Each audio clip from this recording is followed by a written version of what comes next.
Good morning students. आज आप सभी का स्वागत है हमारे इस चैनल में।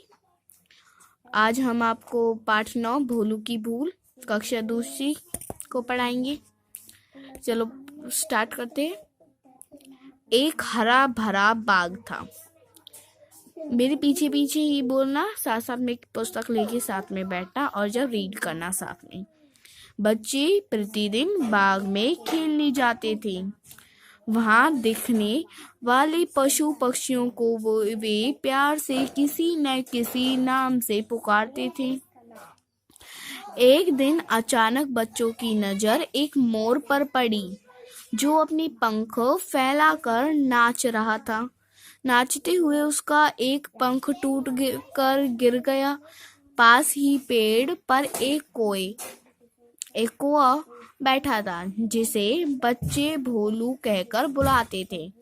किसे भोलू कहकर बच्चे बुलाते थे? कौआ को। और सभी बच्चों को मोर तो पक्षियों में सबसे अच्छा लगता होगा। भोलू को मोर का नाच बहुत अच्छा लगा। और आपको ये भी पता होगा कि मोर कब नाचते? जब बारिश होती है ज्यादातर। मोर नाचकर वहां से चला गया। भोलू पेड़ से नीचे आया। उसने मोर का पंख उठा लिया। रंग बिरंगे पंख पर एक छोटा सा चांद भी था। मोर का पंख लगाकर भोलू सोचने लगा, आहा, मैं कितना सुंदर लग रहा हूँ। मैं तो मोर बन गया। वह गाने भी नाचने लगा। कोई कहे ना मुझको कौआ, मैं हूँ मोर, मैं हूँ मोर। अब बच्चों, आप सभी ने मैंने आपको ये पूरा पेज पढ़ के बताया। अब आपको इतना तो पता ही चल गया होगा कि इस कोई ने मोर के पंख लगाए हैं। इस कोई ने क्या किया? मोर के पंख लगाए।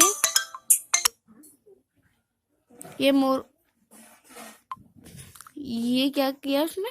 मोर के पंख लगाए। आप सभी ने मोर के पंख तो देखे ही होंगे, वो कितने सुंदर होते। अब कोई भी पक्षी किसी भी पक्षी के पंख लगा लेगा, क्या वो उस पक्षी जैसा बन जाएगा? नहीं बनेगा। ये तो है। फिर भी कौआ मोर के पंख लगाने से क्या हो? चलो नेक्स्ट पेज रीड करते हैं। भोलू घूमने निकला। उसके साथी को ने उसे बुलाया, पर वह उनके पास नहीं गया और बोला, मैं कौआ नहीं हूँ, मैं मोर हूँ।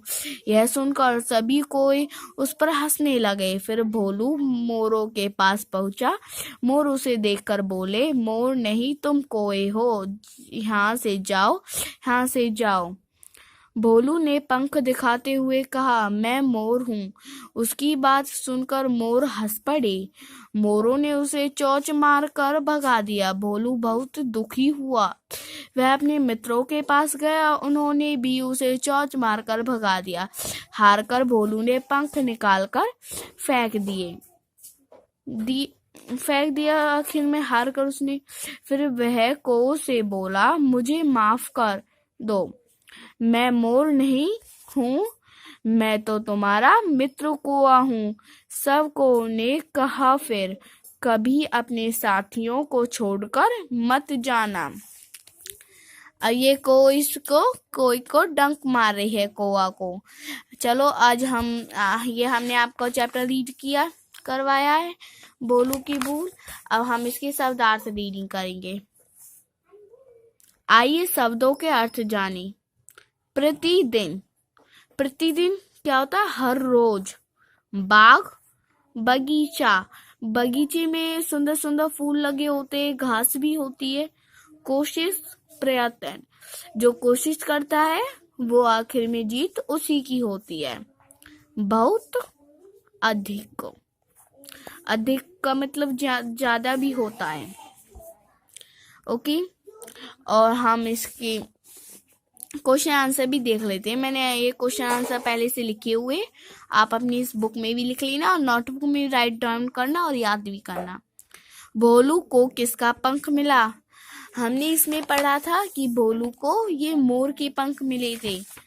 आसान से मोर का पंख मिला।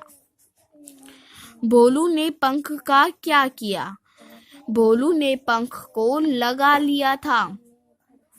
भोलू ने अपनी पंख का क्या किया था, हमने पाठ में पढ़ा था, उसने अपने पंखों में लगा लिया था उस पंख को। भोलू नाचते हुए क्यों गाने लगा? क्योंकि मोर का पंख लगाकर वह अपने आप को मोर समझने लगा था, परंतु वह मोर नहीं बना था। कोई भोलू से किस कारण नाराज थे? कोई भोलू के दोस्त थे, मित्र थे, क्योंकि भोलू मोर के पंख लगाकर अपने आप को मोर समझने लगा था और उनका साथ छोड़ दिया था, उनसे मित्रता हटा ली थी, इसलिए वो जो कोई थे वो भोलू से नाराज थे। किसने किससे माफी मांगी? भोलू कोई ने अपने साथी को से माफी मांगी।